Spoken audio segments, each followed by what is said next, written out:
Amsterdam aveva già essa tardi da una sfera di emergenza, di un stato di emergenza nel momento in cui un incidente serio ha luogo nel centro di Amsterdam. Deviene sa che mi servisse con l'autorità polizia a set a intere area rondò di Dam, teku Central Station e di otro banda teku Rocken. E sa che devine un incidente grave che tuvo lugar camina un o más persona lo ha atacado 5 personas apuñalanan y me servisa nan a queda de estado hobby grave.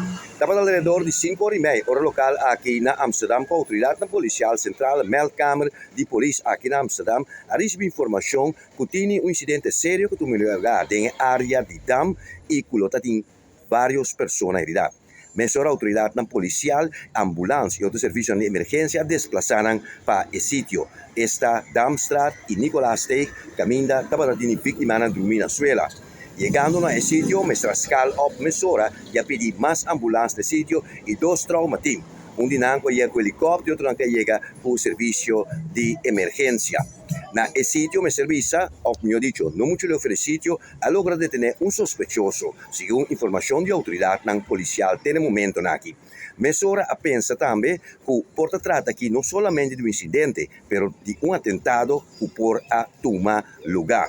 Mesora também reunião que estava tomando lugar na sede governamental, gemeentehuis aqui em Amsterdam, a bordo para o alcalde de Amsterdam, senhora Femke Halsema, mes a tomar coordenação de estado de emergência que foi em seu bunker, que está coordenar desastre e me serviço a caso na grande de emergência.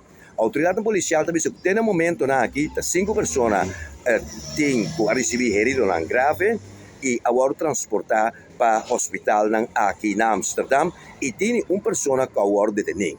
A área hermeticamente será, para sob sospecho, que lo porti mais pessoas que estão envolvidas. Em caso aqui, e que provavelmente, ou melhor dicho, não está extra possibilidade de tratar de um atentado. A minha hospital, 24horas.com, voor de Kajan de Amsterdam.